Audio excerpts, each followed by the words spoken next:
திருநெல்வேலியை சேர்ந்தவர் இந்த ராகுல். இந்த ராகுலுக்கு பேய் மேலலாம் அவ்வளவு நம்பிக்கை கிடையாது. ஒரு நாள் இவரோட வேலை முடிஞ்சு நைட்டு அவரோட வீட்டுக்கு போயின்னு இருக்காரு. அவரு போயிட்டு இருந்த அந்த டைம் எக்ஸாக்டா சொல்ல முடியல, 11 to 12 இருக்கும். இவரு வந்து இருந்த அந்த ஏரியாவோட பேர் சங்கிலி தோட்டம்னு சொல்லுவாங்க. பொதுவா அந்த ஏரியால புளிய மரங்கள் அதிகமா இருக்கும். அந்த ஏரியால பேய் இருக்குதுன்னு அந்த ஊர் மக்கள் எல்லாம் நம்புறாங்க. இந்த ராகுலுக்கு தான் பேய் மேல எல்லாம் நம்பிக்கை கிடையாது. இவரும் தைரியமா அந்த ஏரியால வண்டியில வந்து இருக்காரு.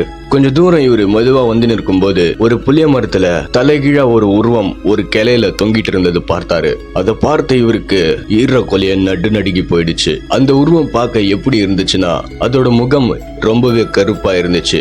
அந்த முகத்திலேயே அந்த 2 கண்கள் மட்டும்தான் தெரியுது. அந்த கண்களும் ரொம்பவே சிவப்பா இருந்துச்சு. அதை பார்த்த இந்த ராகுல் அவரோட வண்டிய வேகமா ஓட்டிட்டு போயிருக்காரு.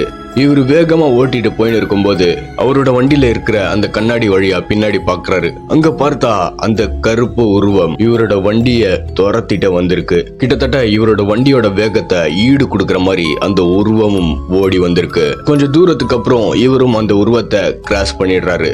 அப்படி இவரு கிராஸ் பண்ணிட்டோம் நினைக்கும் போது அந்த உருவம் இவரோட வண்டிக்கு முன்னாடி ஒரு 20 feet முன்னாடி மெதுவா நடந்து வந்துட்டு இருக்கு. இவரும் வண்டியை நிப்பாட்டிடுறாரு. இவருக்கு அந்த இடத்துல வண்டியை நிப்பாட்டினது மட்டும்தான் ஞாபகம் இருந்திருக்கு. அடுத்த நாள் காலையில இவர் அந்த இடத்துல மயங்கி கிடந்தாரு. அந்த ஊர் மக்கள்லாம் இவரை தண்ணி தெளிச்சு எழுப்புறாங்க. அதுக்கப்புறம் தான் இந்த ராகுல் இவருக்கு நடந்த இந்த அமானுஷ சம்பவங்களை அந்த ஊர் மக்கள் கிட்ட சொல்றாரு. பேய் நம்பிக்கையே இல்லாத இந்த ஒரு ராகுலுக்கு நடந்த மோசமான சம்பவம் இவரோட வாழ்நாள்லயே இவரு மறக்காத மாதிரி இருந்திருக்கு. இதை பத்தின உங்க கருத்தை உடனே கமெண்ட்ல சொல்லுங்க. நீங்க இன்னும் நம்ம சேனலை சப்ஸ்கிரைப் பண்ணலனா சப்ஸ்கிரைப் பண்ண மறக்காதீங்க.